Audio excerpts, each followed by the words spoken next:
Well, Chris, we promised the people. We watched all the movies. You are officially now in the Potterhead cult, and now we are ready to get it started. Our official rankings video has become a little bit of a tradition with us. We do this at the end of every single one of our watch series. We are live on both YouTube and Twitch, and we are here to rank all 8 Harry Potter films. Chris, you ready to wrap this up? I have 8 movies I have to put in order from 1 to 8. So let's do it, man.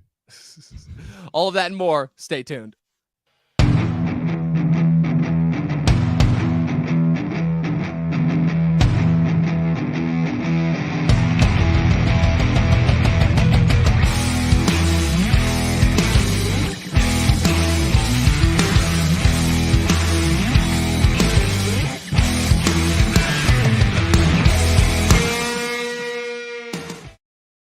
All right, man, we are here. We are officially ready to start. We are ranking all 8 Harry Potter movies. Chris, before we get this started, I just wanted to ask, just give us some final thoughts about what it was like to watch all these movies finally for the first time and to officially be inducted into the Potterhead cult. Well, speaking of inducting people into cults, welcome. This is the Talkin TV podcast. Welcome to our Twitch viewers. Please hit that follow button. We post very consistently and very often, and we'd love for you to join our growing community over there. And of course, to our YouTube crowd, thank you yet again for being with us. If you are new here, just stumbling upon this video or hanging out, there's a few things we ask, and it's very easy, and it costs you $0, and it helps us so much. Hit that subscribe button, hit that like button, turn the bell on so you get notified every time we post. Hit that follow button on Twitch. It's a heart because hopefully you love us. I love us. And of course, right below me, please follow that link and follow us on Instagram. We're very active. Dom does an excellent job keeping up to date on that. So yeah, get connected with us. Join our cult. I was about to say, look, I didn't realize we already reached a level of cult status. I didn't realize we had already reached that level. But hey, you know, I think we have. I mean, just look what you've done with Talking Thrones. That's true. That is true. You know, so, we have one dedicated loyal member. So I just wanted to give a shout out to my boy Kyle. Kyle, thank you so much for joining us in the chat. This is awesome. We were literally just talking like 5 seconds ago. I wonder if your ranking of these movies is going to line up with ours. He's a very, very old friend of mine. Him and me go back. I've known him like way longer than I've known you. So, Chris, yeah. without further ado, you ready to get into this? Dude, it's been amazing joining the Harry Potter cult. I think it's right now still the glow of watching these movies, even though we're a few weeks removed from when I finished the series for the first time. It's still there. I still think about it quite a bit. I really enjoy this franchise. It's just so charming, and it was long overdue, but I couldn't have asked for a better way to watch it for the first time. No pun intended, but go watch our first time watch series. You can literally see me experience this franchise from front to back. The playlist is the first playlist on our channel, and we're going to try and capture the energy of that here again tonight. But let me tell you, as magical as these films are, there was a magic in experiencing this for the first time with my co-host Dom, who's such a Potterhead. Being inducted, it's, you know, they always say it's easy being inducted into a cult. They say you never know it happens until it's happened. And I think that's true in this situation. It depends on the cult, is what I will say. But, you know, all I can say is, look, if this is a cult, then I'm very, very happy to be a part of it. You're the leader. I mean, to me, you're the leader. So. Well, the Potter? Oh, I'm not even close to being the leader. In my world. Oh, okay. Well, I'm glad that I am. But look, all I know is that this franchise has been such a special part of my life for the better part of 20 years now, and I was beyond happy to share it with you. Like I said, I could have taken the low road and been like, "What? You got to watch all those movies on your own now." But no, I didn't. I'm like, you know what? We're gonna watch for the channel, and it was just an absolute blast from front to back. So, who's gonna start? You or me? It's up to you, man. I mean, you're the cult leader. This is your decision to make. All right. Well, you know what? In that case, I'm pretty sure I remember you going first on the last one for Halloween. So in that case, I will kick it off with my number 8. So my number 8 is, unfortunately, again, I love every single movie in this franchise, but unfortunately, not every single one is an absolute gem. My number 8 is Goblet of Fire. Look, this movie is incredibly important to the saga as a whole. It's the midpoint of the series. You know, Harry's in his 4th year. He's already survived 3 different attempts from, you know, people that kill him and bring back Lord Voldemort. And while the ending of this movie definitely, like most definitely, makes for one of, if not the best ending of the entire saga, this is where we get the introduction of Ralph Fiennes as Voldemort. This is where we get, obviously, famously, Robert Pattinson as Cedric Diggory and his iconic death at the end.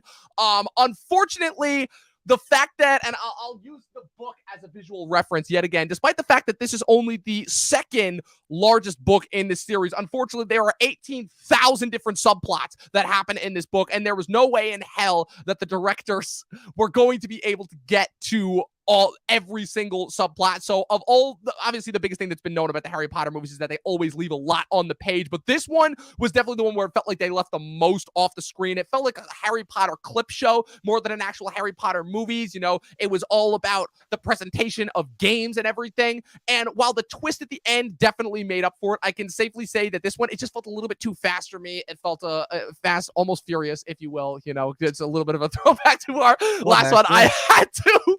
I'm sorry, I had to. But yeah, unfortunately, it's crazy because this is the only instance I think where the ending is so good, but it doesn't save the rest of the movie because the rest of the movie is just so fast and I can't really keep track of it. It doesn't really feel like we have the magic. Also, we get the Yule Ball, which is so much weirder than I could have possibly thought. I thought this was just supposed to be a school dance, but instead we get Wizard Rock and first we get like a more classic dance that transitions into Wizard Rock. And I don't know, it just makes all the awesome moments of the book they don't feel as awesome as they do in the movies. This is Mike Newell directing. It's a one-off. So yeah, that's why it's my number 8, Goblet of Fire.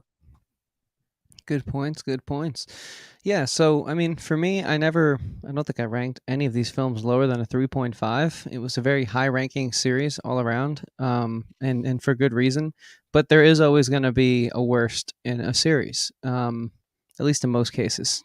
I know these are UK-based series and they tie in soccer, but we don't really play that game out here in America. So there's going to be a loser and a winner. And the same way as we call it Sorcerer's Stone and they call it Philosopher's Stone, there's just geographical differences. And so in this situation, while I have read some Potterheads saying there isn't one bad one, there isn't one that's worse than the other, in my opinion, there is, and it's Deathly Hallows Part 1. Interesting. Okay. Was not expecting this. I think this is the only one where the heat of the moment had a high effect in the first time watch series. So if you guys go back and watch that series on our channel here in the playlist, I was very hyped after watching this one. It was fun. It was a great night. Got to hang out with Dom, watch a movie that I was really into the series by that point in time. But I just think seeing them put it together with part 2 just kind of shows how it never felt complete in and of itself to me. It always felt like it was just trying to get to the end. And obviously, like a 5-hour movie it doesn't exist for a reason. But I think that it is the same issues I had with Dune, where I felt they should have tried to make it one film, or the same issues I have here. So it was fun in the moment. I enjoyed my first time watching it. But I think if I had to pick one, and again, no movie got lower than a 3.5 out of 5. So understand what I'm saying. But there is still a loser, and for me, it's Deathly Hallows Part 1. So, Interesting. Yeah. So what's crazy about that spot is I have almost the exact same argument verbatim, like word for word, as you do, as far as the whole splitting it into 2 parts. And what I will say is that even though Harry Potter has definitely done it the best, I will say that just the idea of splitting movies into 2 parts, I think is an idea that needs to go away. I understand why Denis Villeneuve did it for Dune, but I think it needs to go away. There's always going to be something that ultimately is left that is left feeling unfulfilled is the word that I'm trying to look for. And there's always going to be one part of it that suffers as a result of it. And it's crazy because while our thought processes are the same when it comes to the actual process of splitting movies into 2 parts, our thoughts on which part suffered as a result of that could not be more opposite, because my number 7 is actually Deathly Hallows Part 2. And I guess that just shows the difference between us. I have a feeling you're more of like a resolutions and endings guy. I'm much more of a setup guy. I love the setup. I've made this known since I started, for the longest time since I've been podcasting. The setup, the introduction to a world is usually my absolute favorite part of any movie. It's very rare to me that an ending really, really hits me as hard. And yeah, with Deathly Hallows Part 2, Part 1 was the long, trotting, plotting setup, but it just felt like, I don't know, earned in a strange way. But this is the one where literally just shit's hitting the wall. They're hopping from one location to another. It's just being fast forwarded nonstop.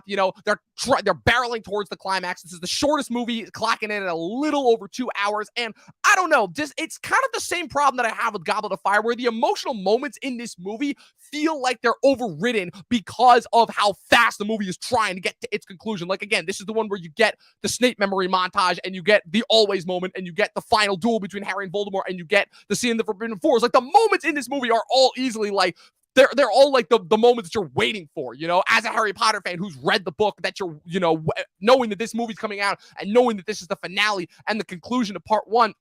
And all those moments hit, but there's just something that kind of rings hollow about it in between all the dumb moments. And oh my God, there are a lot of dumb moments in this movie. And there are dumb moments throughout this entire franchise, but this is the one, again, this is 1 year before Marvel sets in with the Avengers. And oh man, I'm sorry, the Gringotts heist is not good. All the dumb comedy in between just does not hold up for me as well. And it sucks because, like I said, there was so much tragedy and they really, really nailed the ending.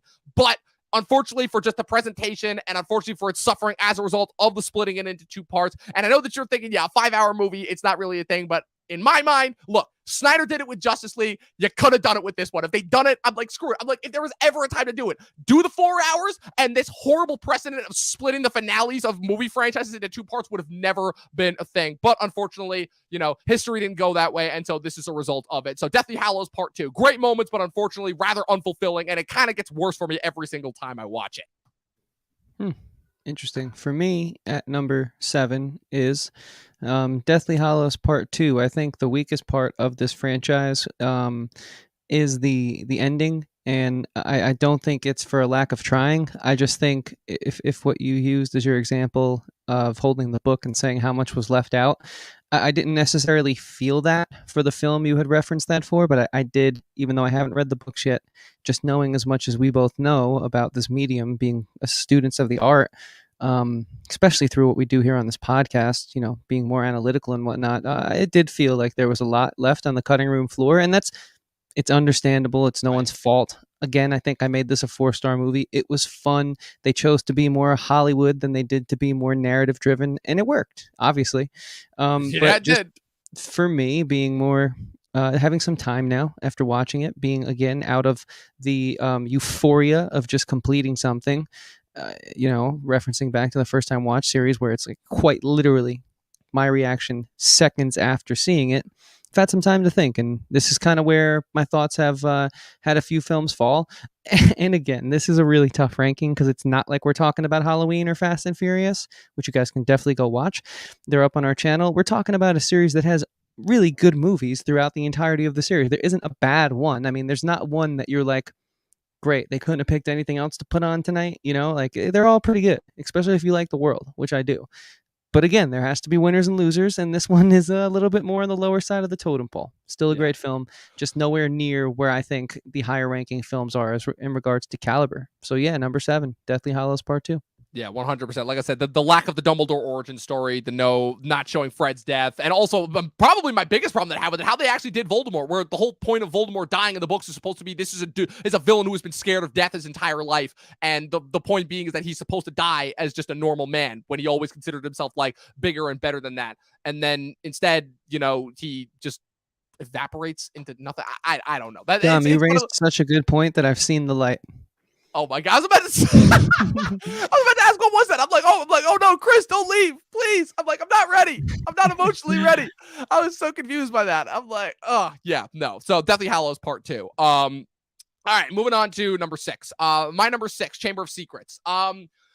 This is such a weird one because a lot of people refer to this as like being one of the worst ones in the series. And what I will say is that narrative-wise, it is narrative-wise and production-wise, this is probably the most.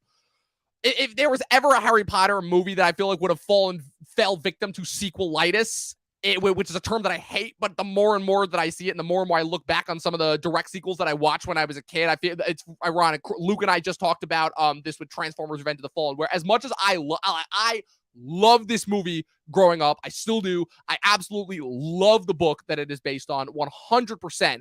The battle with the basilisk at the end, the way that they construct the mystery, the way that it's super engaging, all the way through to the end. The introduction of Kenneth Branagh as Gilderoy Lockhart is an absolute gem, and it sucks that they never brought him back in any capacity because he was such a complete charm. This is still Chris Columbus directing, so you still got a lot of charm and the magic that you got from the first one.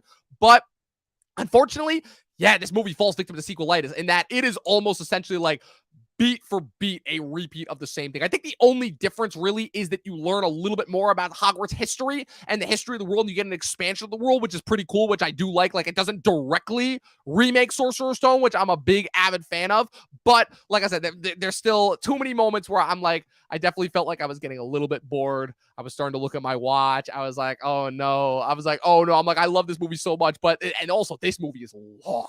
This is the longest Harry Potter movie. It clocks in at almost 3 hours long, and you feel every single minute of it, you know? So while I will say that the stakes are definitely raised in this one, I like the presentation of, you know, the basilisk coming out and turning all the students into stone and them not knowing what it is for the longest time. I thought that was pretty cool. I definitely think the Greek mythology references were a little bit more on the nose here. It's like, okay, at the very least, we only got Cerberus in the last one, but this time we get the basilisk and we get the phoenix, you know? I'm like, plus also I love Lucius Malfoy to death, but Jason Isaacs is hamming it up so hard in this part. He is so deliciously evil. He is chewing on every bit of scenery like it is a piece of meat, and he's awesome. But yeah, no, it's Chamber of Secrets. It's a lot of fun, this movie, but we all know that like the true sequel to Sorcerer's Stone was Prisoner of Azkaban. This is kind of just like a nice little appetizer holdover in between, and I liked the top 5 more than this one, so that's why it falls, unfortunately, at this spot here, number 6, Chamber of Secrets.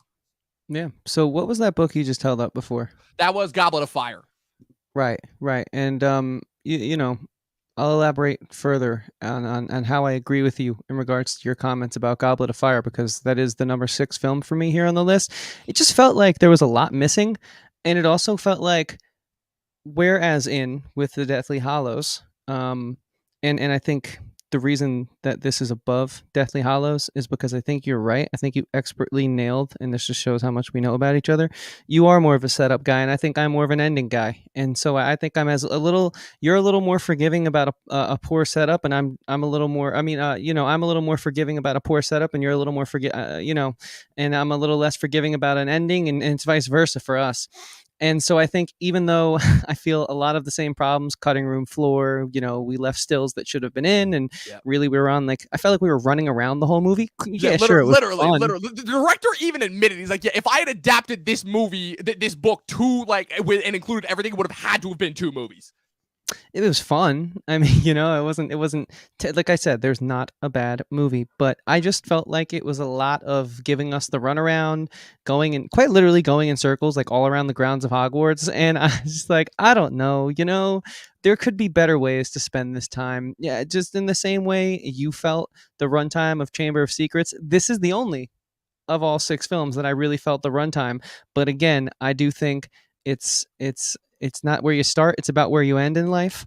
And so that's why I have to be a little harsher on the parts 1 and 2 of the Deathly Hallows. But I still gotta let you know, this is, if there had to be bad films, I think you and I both agree the bottom 3 in our opinions, even though we have different films, are like the bad films. And again, air quotes, because all these movies are great, but there are always going to be some that are better than others. And we're moving into the like actually amazing. This is the hard part of the list. Like, this isn't like your top 10 list from 2015 where you were like, okay, the bottom 3 I legitimately don't like, but I kind of have to include because they're better than like the other bad movies. This is not that case. Like, every movie here is great. Yeah, exactly. It's just one of those things. And Goblet of Fire was one of those movies that felt the runtime, and I understand, but I do think it's unfortunate that we couldn't get 2 films out of this, because I'm close to that book. I've recently just finished the first book, and I'm moving into the second, and I can't wait to see what it's all about. Anyways, that's my number 6, Goblet of Fire. Which is super interesting, because I think that runtime wise, I think this one isn't like one of the. I think this one is only like, I think it's like the same length as Half-Blood Prince. I gotta check, because Half-Blood Prince is 2.5. I think this is like roughly in the same ballpark as far as lengthwise as Half-Blood Prince and Sorcerer's Stone. So I think that's really interesting, because you got Half-Blood Prince, Sorcerer's Stone, Deathly Hallows Part 1, all clock in at 2.5. Then you got Order of the Phoenix and Prisoner, which are only a little bit over 2, and then Chamber is the longest with almost 3. Deathly Hallows Part 2 is the shortest with only with like right at 2 hours. So that's interesting, because it really doesn't, it's not that much longer, I think, than some of like the more average based ones. But I don't know. I haven't done a runtime check on those in a while. Like, I think it was just the most baffling thing to me, because last year when I was looking at them and I'm like, Chamber of Secrets is how long? It was nuts. But yeah, moving to number 5. This one is, these next 2 spots, 5 and 4, are probably the 2 most difficult spots that I could have come up with as far as the rankings go, because as far as in my mind, these 2 are neck and neck. You know, David Yates, he came into the saga. He'd already proved himself with Order of the Phoenix, which is a fucking fantastic debut for a director that's coming into a new franchise. Arguably like one of the best. I don't know if I'm ever going to get into that list at one point as far as directors that joined franchises at a later point and really crushed it. But David Yates is right up there as far as James Gunn into the MCU with me, with his contribution of Guardians of the Galaxy into the MCU. And naturally, David Yates' next two movies are like right neck and neck for me because the one has the yuck yucks and the other has the tragedy. And unfortunately, I think I had to let my tragedy bones win because unfortunately, you know me, I'm a drama guy. I'm not a comedy guy. And also, this is based off my least favorite book. Now, what I will say is that Half-Blood Prince most definitely, I think, takes probably the most lackluster book and makes a pretty fucking spanking fantastic effort out of it. Like, this is one of the, unlike Deathly Hallows Part 2, which gets worse and worse every time I watch it, this movie just gets better and better every single time I watch it because this is easily the funniest Harry Potter movie, you know? This is the one where we get the setup for Deathly Hallows Part 2 with the introduction of the Horcruxes, and by proxy, Dumbledore needs Harry to help him bring in Horace Slughorn, played by Jim Broadbent, in order to probe his memories and find out the secrets of the Horcruxes. But this is also, they're right on the verge of war, but they're also just like becoming teenagers, so naturally you get all the ridiculous like rom-com stuff, but they actually film it in a way that's like actually funny and charming and not in a way that's like really annoying. And the fact that it's set against the backdrop of this looming incoming conflict, I think he does a really, really masterful job of that. And it is truly, to me, like, it's one of the more underrated aspects, I think, of this film and this franchise that, again, just gets better every single time I watch it. It's also the best looking Harry Potter movie. They got Bruno Del Bonell doing the cinematography for this, who just recently got an Oscar nomination for his work on The Tragedy of Macbeth. And this movie looks fucking amazing. This is probably the best that Hogwarts has ever looked. They really start to do like the gray and the cloudiness and the whole not turning on a light as far as with Warner Brothers, but this is still at a point where it still looked artistic. All the casting contributions are great. All the deadpan comedy bits land for me. They're all awesome. And the ending, despite the fact that they leave out a pretty big part of the ending for the book, it still works for me. This movie's awesome. And if not for the fact that I have the top 4 over it, like Half-Blood Prince is truly a joy and a surprise for me. Nice. Yeah, man. I think I could agree 100% because for me, number 5 oh, wow. Look at that. Is Half-Blood Prince. I have fun with this one. It's you're right. It's gorgeous. And I love it for that. Hogwarts is so vibrant and alive in this movie, and it's really cool. I think for me too, they do the well, I mean, Goblet of Fire couldn't have been 2 books because the kids would have grown up past the point of it making sense. It couldn't have been 2 movies. I was waiting for when you were going to bring that in. So it's like, I understand decisions had to be made in this series. You're working with kids who age, as all humans do, and so it makes sense. It's just unfortunate the way they chose to go about it. But this, I think yeah, exactly. This they perfectly played into everything they had to work with, which was the age the kids are in the book versus where they are in real life. They completely got away with it, even though I think they were like early 20s at this point, right, at the time of filming this. But they definitely kind of seem like they're juniors in high school. And it's also something that I was a little nervous to say, but I'll just say it. Like, I think I love the coming of age genre, but it's gotten so creepy. This is like respectful and awesome. And it handles just look at Licorice Pizza. I'm never going to watch that film because of what you told me about it. It's just creepy now. It's weird. Me, the less said about that, the better.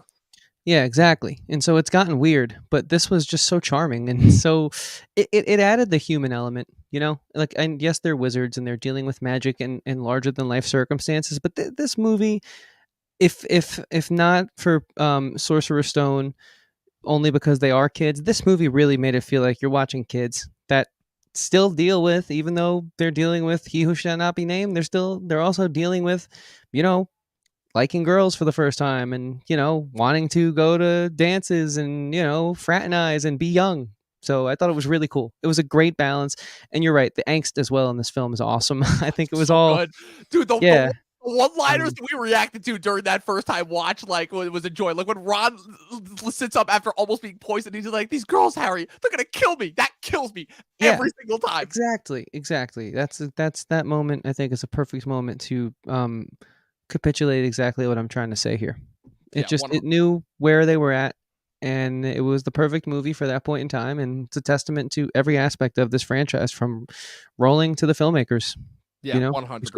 It was great. That's the number 5, Half-Blood Prince. Yeah, it's great. It's awesome. Now, the only thing I had a point that I was going to do, and then I just completely forgot it. So moving on to my number 4. Man, we are burning through it. I think this is like going to be the fastest one that we've ever done. Moving into my number 4. So my number 4, like I said, this really just shows how much I love setups in movies, but also just the fact that, this was always my favorite part of reading this book. Like, Deathly Hallows, like, when I heard that they were going to do Deathly Hallows as 2 parts, I again, it was kind of like the idea of like splitting movies into two parts. I feel like hadn't really been done. I mean, I guess probably the closest you came to it was Back to the Future parts 2 and 3 because they shot those back to back and released them only a year apart. But even still, those movies felt like kind of singular in their own right, not really as a part 1 and 2. So I gotta say that for my first instance of watching a movie that ultimately was going to leave off on a cliffhanger because it was going to inevitably, just set up for the next one, I gotta say, they impressed the hell out of me with this one. And this is the one where I remember watching it the first time and being immediately like just miserable after watching because I know I'm like, okay, part one,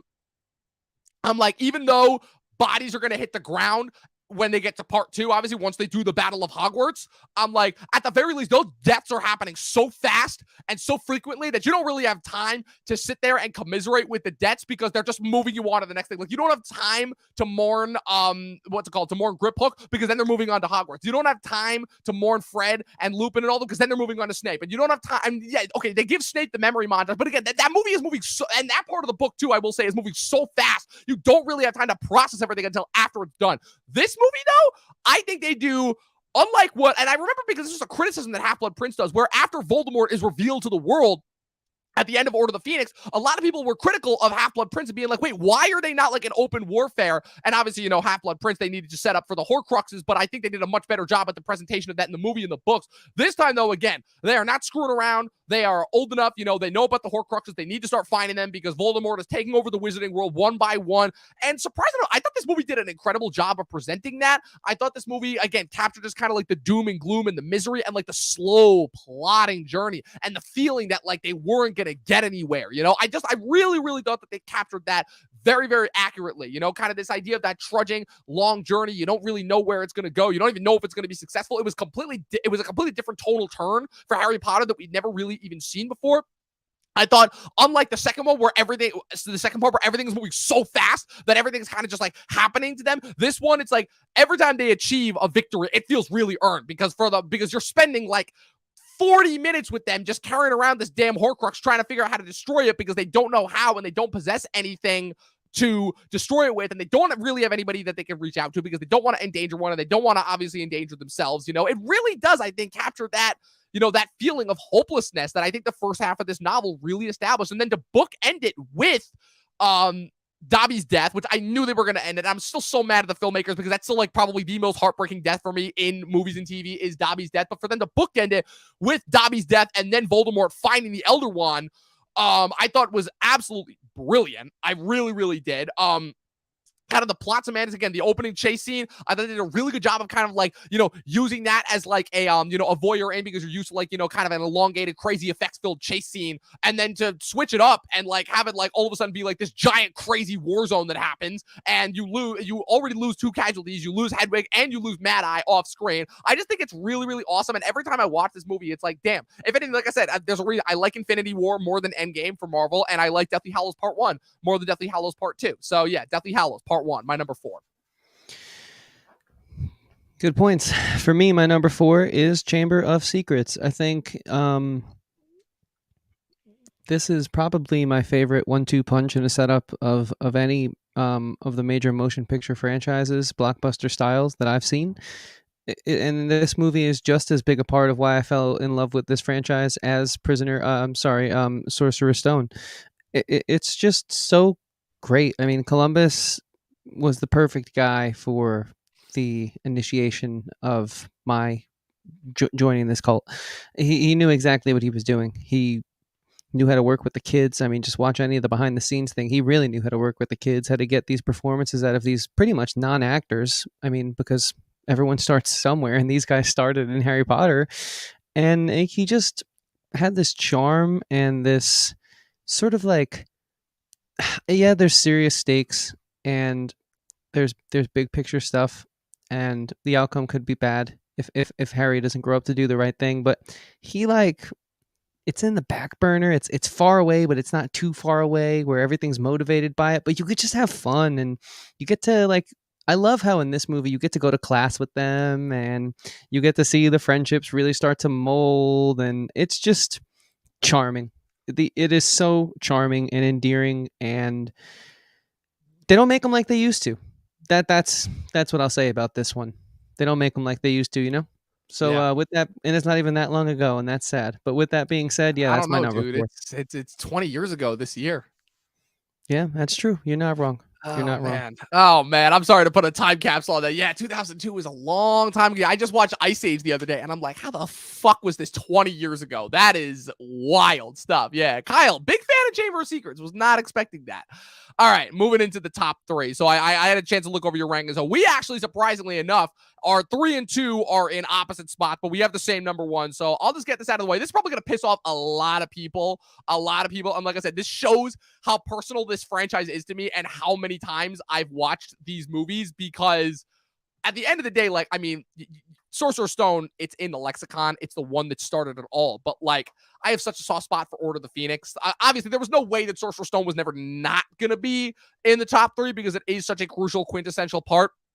Again, starting the saga, the fact that they took this big risk on it, you know, Columbus was the perfect person to introduce us to this world, taking a gigantic risk by having it predominantly be like, you know, actual like kids this age, you know, again, to me, this is the one where it's like, wow, they really caught magic, you know, caught all puns intended. They caught lightning in a goddamn bottle with this movie, and man, did it work. The charm of that this movie has 21 years later still never ceases to amaze me or impress me. You know, there's again, just like the feeling that you get of watching the bricks pull back and going into Diagon Alley, and then when they actually, you know, when they're on the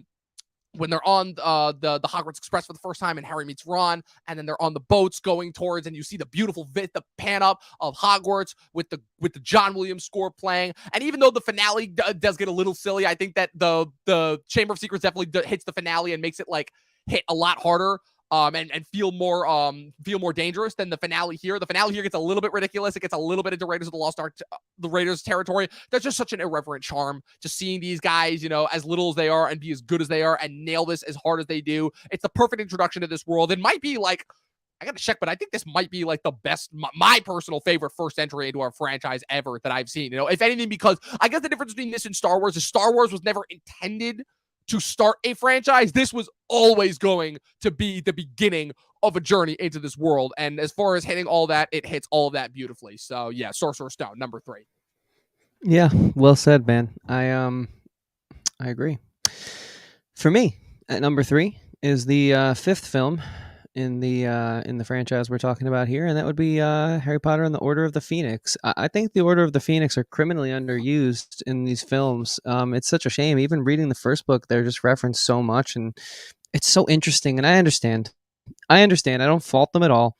This would be the dream job from hell, really. If you wanted to break into Hollywood and you had this much source material to sift through, it's like, hey, mom, I finally made it, but this is make or break. So was it even worth it? I might be bald by the time I'm done with this movie, and it could flop, but I got to live my dream, right? Like that's the amount of stress that I feel working on any aspect of this series gives, let alone this film, which I consider a turning point.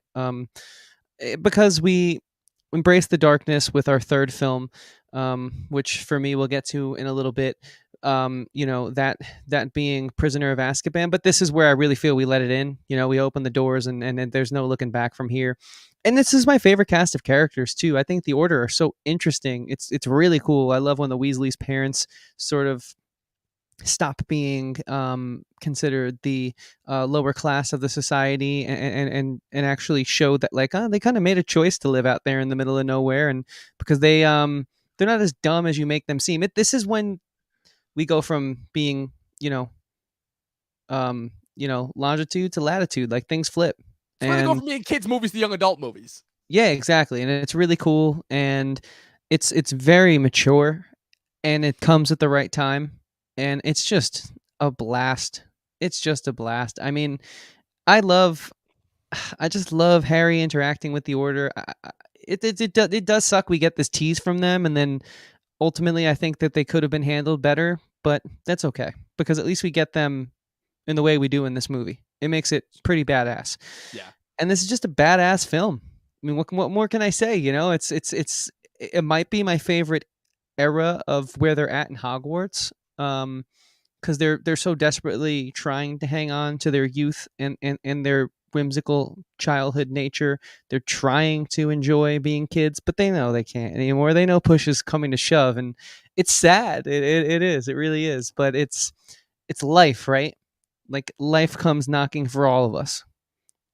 It doesn't matter if you're a Muggle or if you're Harry Potter. It's coming, and we all at some point have to wake up and what's that? Smell the roses. Smell the So I don't roses. know. Yeah, it's cool. They handled it really well. I think you could really describe this entire franchise as a coming of age, but to me, this is like the Dark Night of the Soul moment for being a kid in the franchise, and I love that so much. So yeah, number 3, Order of the Phoenix, Yeah. badass freaking movie. 100%. I mean, it's all your points and more because my number 2 is Order of the Phoenix. Look, I guess I'll start my spiel and kind of because, like I said, I don't want to take away from any of the beautiful points that you brought up because you enunciated that perfectly, I think. And I'm just gonna point my finger right there to the year that came out, 2007.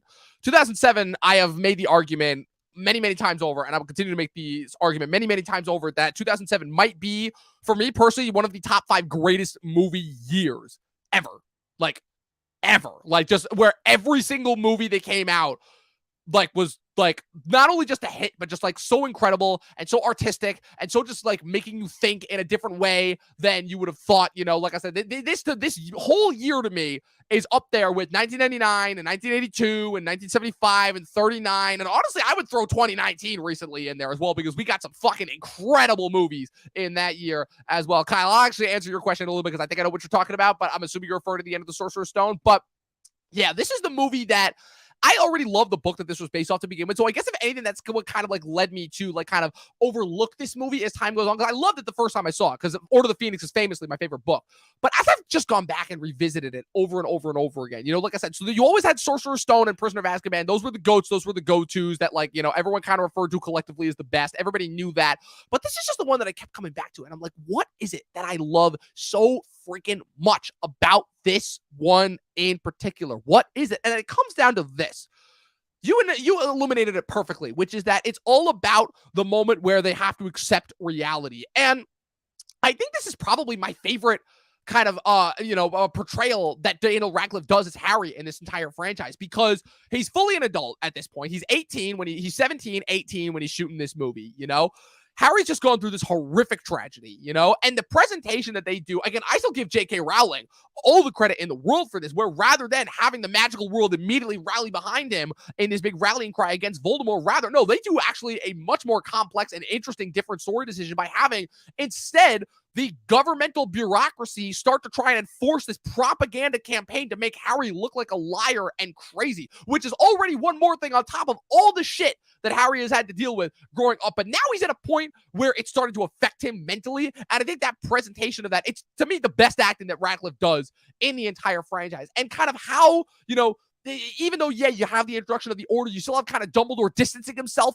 from Harry, and that starts to make Harry feel like, okay, well, what was the point of all this? And he's not really getting along with his friends that he's had. Like you said, it's the true coming of age maturity moments, and it makes all the victories that they get in this movie feel so unbelievably earned. The forming of Dumbledore's army, the battle of the Ministry at the end, every little victory that they have at at Hogwarts within in the overcoming of Umbridge, who, by the way, oh my God. I mean, I think there needs to be something said for secondary antagonists. I'm not talking like sidekicks or like side villains. I'm talking secondary antagonists that are introduced because Dolores Umbridge, my God, does she give Voldemort a run for her money as far as just one of the absolute most despicable fictional characters I think I've ever seen. Like, ever. Just the embodiment to me of everything, of all of the darkness that comes with humanity, where like I've said multiple times that the biggest difference between her and Voldemort at the very least is carrying out all of his evil from a place of tragedy. Umbridge to me is scarier because she is just evil for the sake of being evil. She loves torturing people and she loves enforcing her will on other people because for no other reason other than she can. And I don't know personally if there's anything that's more terrifying than that, especially when you have somebody who is supposed to be a teacher of children, even though again she's just a minister propaganda aide that is sent in order to interfere with school, something that has largely never happened in the magical world, which could say the same thing for the real world. But hey, it just makes that her even more terrifying as an antagonist, and it's only tripled by Imelda Staunton's performance. Again, the battle of the Ministry at the end, the revealing of the prophecy, all that stuff is good as far as the world building goes. But again, the reason for me why this movie ranks so high is because it's just so damn good with its portrayal of its character struggle. I think that this might be, if not for Prisoner being objectively the best Harry Potter movie, this might be the single best singular character struggle that I've seen these characters go through in any of these movies, and that's why it's my number 2. Yeah, yeah, for sure. For me, my number 2 is the Sorcerer's Stone. This is a great The movie, one that man. started It's it all. the one that started it all. So obviously the iconography there is, it goes without saying, but yeah, it's just, again, to everything I said about Columbus, but tenfold in this one. I mean, and I know that's strange because you would think it would be improved upon in the second, and not that it isn't. It's just like, I don't know how you top this, and he couldn't, but that's okay because I mean he made a masterpiece, and I think it's recognized as one, thankfully. But if it wasn't, I would certainly be carrying that flag and making sure that at least people knew I thought it was, because it is. It's charming. It has heart. It has charisma. It's you love this movie. It's got a quality that is gone from Hollywood blockbusters, and that's sad. But at least we have movies like this to celebrate what we once had. That's nice. I mean, the beauty of film is putting something permanently, putting it down there. It's like getting a tattoo. It's the equivalent of putting it in ink. And I'm glad we have this because, man, they don't make them like they used to. And I'm always going to say that about Chamber of Secrets and especially Sorcerer's Stone. Because even though they're playing the blockbuster game here, it just goes to show that there was still filmmaking at the core, and then the dollar, and we've really flipped that switch quite a bit. Yeah. And it's sad. It's sad. But not sad right now because we're celebrating a great film. So yeah, for my number 2, Harry Potter and the Sorcerer's Stone. 100%. Look, the only thing that I'm going to say to that last point before we both get into our collective number 1, and I don't think it's unlike our number 1s for the last 2 rankings that we did after we finished first time watchers, I don't think this number 1 is going to be any mystery because everybody knows that Prisoner is objectively the best Harry Potter movie. But real quick before we get into that, I just wanted to point out one thing, which is that, so everybody always gives Scorsese credit for like starting off a new decade with like an Academy Award caliber film that got snubbed for Best Picture. You know, he started off the 80s with Raging Bull, he started off the 90s with Goodfellas, but I don't think that Chris Columbus gets the credit that he deserves, where he kicked off 2 different decades, where Chris Columbus technically did that as well, because it kicks off the 2000s with Harry Potter, the franchise that runs that entire decade, and he kicked off the 90s with the quintessential Christmas cult classic, Home Alone. So I just wanted to point that out as far as Chris Columbus not getting enough credit, because it's kind of crazy because Home Alone in hindsight has kind of come around and people, I think, feel like it's more of a John Hughes movie than a Christopher Columbus movie, which is kind of nuts because I'm like, Chris Columbus is such a quintessential, an important part of that movie and that series, so John Hughes only wrote the screenplay. So that's the thing that just confuses me. It's just one of the things I wanted to point out. But let's get into it. Prisoner of Azkaban. It's our number 1. It's objectively the best Harry Potter movie ever made. It's directed by Alfonso Cuarón, one of the greatest working filmmakers that I've seen ever. So Chris, before I get into my thoughts on it, what is it for you that made this one so special? It's werewolves. I'll let you take over. I'm sorry. That's a little inside joke that Chris and I have going on. That maybe you guys will find that at a later point. Werewolves, man. I just think the Greek mythology thing here was really established, and it was it was a nice palate prepper for what is to come down the line. These movies really are coming of age films masquerading, dressing up as a fantasy costume for Halloween. Let's be honest. And this one does it perfectly. And I think for me, it's the humanity, actually, because I think this is the most mythologically versed and centered film. Having the werewolves, having so much of the Greek mythology. They certainly had one per act up until this point in the series, but they actually acted on it in this movie. And sure, we had the Pegasuses and the Centaurs, rather, in order, but that's and sorry, which film was that? Well, we got the Centaurs back, and we also got the Thestrals with the which technically could be Pegasi in order. Right, but we lay the groundwork for all that in this one, and it's. And have you got dragons in Goblet of Fire? Yeah, but I mean, we really put the werewolf to work in this movie. But there's also, but the thing about it is that the two things that really make this movie what it is for me, which is one of my favorite films of all time, if I'm being honest, I think the first, my number 1 and 2 films, both are in that list easily. The humanity and the relationship they build between Harry and his uncle is just beautiful. and heartbreaking and tragic and everything you want to be invested in your main character. And then the Shakespearean way in which we act it all out is so highbrow. It is just phenomenal. It's writing that it really can change your life. And because you don't expect this from a blockbuster franchise. But this was, I mean, there's everything's firing on all cylinders in this movie. So yeah, it's the Well, I mean, emotion, it's the CG, it's the mythology really taking center stage, and then it's the Shakespearean um, way of which we explore the narrative. That is just a masterclass. What about you?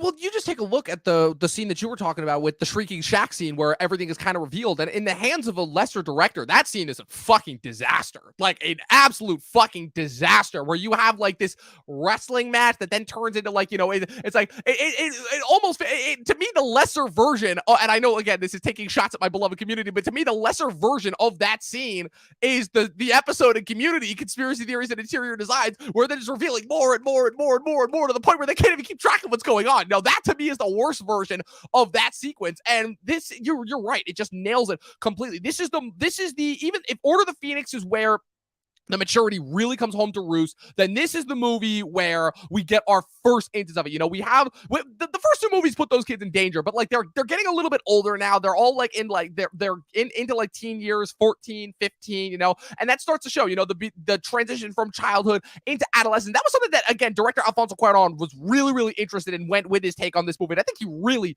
really freaking nailed it, where they still like kind of think a little bit like children, but they're getting older to the point where they have to start dealing with more real world things, and even though Harry doesn't, and so I think the transition, and kind of the presentation of how they do that with a close personal relation of Harry's, where Harry thinks that he's just another target for yet another crazed megalomaniac with some nutso plot that wants to kill him. He's like, look, I already dealt with a giant 3-headed dog and a giant serpent. Is like, if I can take those, I can take on anything, but he's not ready for the fact that the maniac who's coming after him this time is not going to be some giant creature, mythological creature. It's somebody that it's a person. It's a real person, and somebody who, for the majority of the movie, he thinks is the reason why he is the way he is. And that's a really, really tough thing to present. I think it's absolutely still baffling to me how they pulled this off. It's something that I really wish that like they could do like in more movies, but I feel like if they were to do anything like that now, it would just be terrible and just release straight to Netflix, and it would be super obvious and cliched and sticky. But here they make it really work. And like all of the, to me, like the mentor figures in this movie are firing on all cylinders, both obviously with the introduction of Gary Oldman as Sirius. You also get David Thewlis as Lupin, who is the most underrated aspect of this entire franchise. He is just, even though you're right, they do kind of do him dirty in later entries, because even though he comes back, he doesn't have as much to do. Lupin's role in this movie as just kind of like that warm, mentorly feeling, towards Harry, in a way that really Harry hasn't had with the professor up to that point. Like he sort of had it with Dumbledore, but it wasn't quite to that point yet. And like kind of, the fact that he almost finds a father figure in Lupin, and that's compounded with the fact of Lupin being friends with his dad, what's it called, while they were all in school, and how that all ties in with Sirius and the plot. It's masterfully done. It's masterfully done. You call it Shakespeare, I call it The Godfather, which again is Shakespearean in its sense, so it all kind of ties back into the same origin, but it's amazingly done. Cuarón shoots this movie, even though Half-Blood Prince is the best looking Harry Potter movie, I think that this one is probably just the best technically made movie, because like I said, I can watch an entire movie that's just all of the insert shots that Cuarón does. Just, I love the way that Cuarón moves his camera in this movie, even though it doesn't have like these crazy bombastic stakes, the emotional stakes that this movie hits at the end hit it like no other movie in this franchise, even Order of the Phoenix. The way that they kind of capture all of it, because it's an internal movie. It's the first Harry Potter movie where the conflict is internal rather than being external. The external conflict is just the foyer into the internal conflict, which is something that the first two books and adaptations of movies really did not deal with, and it's all presented in that final moment when Harry casts the Patronus charm and saves his past self and Sirius's past self, and he lets his father ride again through him, which is something that we really hadn't gotten into in the first two movies. Like, we knew about Harry's parents dying, but we didn't really like see the effect that it had on him. And this is the first instance that we got of that. And that's why Prisoner of Azkaban to me is 100% the best Harry Potter movie ever. Yeah, and then my honorable mention for the number one best thing of Harry Potter is Wizard Rock, because That shit was fucking awesome. There's a It was whole great. scene of Wizard Rock bands that Have you gotten into legitimately. like listening to Wizard Rock now in your spare time? There's one band called the Muggles. They're pretty cool. I'd suggest it. Yeah. They're Question: actually really good. what's more crazy of what came out from this entire series? Wizard Rock or the fact that college kids actually try to play Quidditch? There's some things that I don't think you want to answer on the internet. And that's that. Oh That's man. that. Thank you Oh guys. This was man. awesome. Yeah, this is so much fun. I almost don't want to end this video because it means that we have to officially put an end cap to the series. We said we're not doing any of the Fantastic Beasts movies. I've said I don't care if this new one that's coming out is good. I don't care. Every big budget franchise movie now that's attached to a previous franchise sucks. So I will not be watching the crimes of not the crimes of Grindelwald or the Secrets of Dumbledore. That's the one that this one is called. Again, they're all interchangeable. I don't care. These Fantastic Beasts movies are like the equivalent of the Hobbit movies for Lord of the Rings, but worse. So I'm not even going to acknowledge them. So with that being said, that is it. That is our official Harry Potter rankings. Let us know your thoughts in the comment section below. Let us know your rankings of all the movies in the comment section below. If you're watching this on Twitch, please give us a follow. I would greatly appreciate it. If you're watching this on YouTube, please subscribe, hit the like button, hit the subscribe button, hit the bell next to it. That way you guys get notified every time we put up new content. Chris, where can the good people follow you on the interwebs? Yeah. They can find me all the places our podcast is at Christian Evanko. Evanko spelled EVANKO. I make music, which you can find through the link in my bio.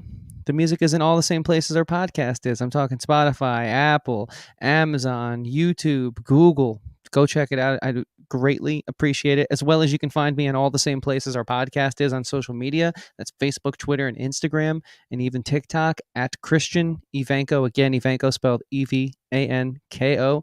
I hope to see you there. And I hope you go and follow my co-host, Dom. Where can they find you, man? At Movie Nerd Reviews across all platforms, but more importantly, follow us on the official Talkin TV podcast, social media pages, Facebook, Instagram, Twitter, TikTok. We've been doing some insane TikTok videos recently that I was not at all expecting. That Stranger Things react trailer was way bigger than I thought it was going to be. So be sure to follow us with all that stuff that we got going on at Official Talkin TV Podcast across all social media platforms. Guys, this has been a blast. It's sad to say goodbye to the magical world once again, but I'm sure I'll see it again at some point. Like I said, I make sure to try and watch this franchise at least once a year. But with that being said, people, 12 seasons in a short film, and watch more fucking movies and stay magical. We'll see you guys next time.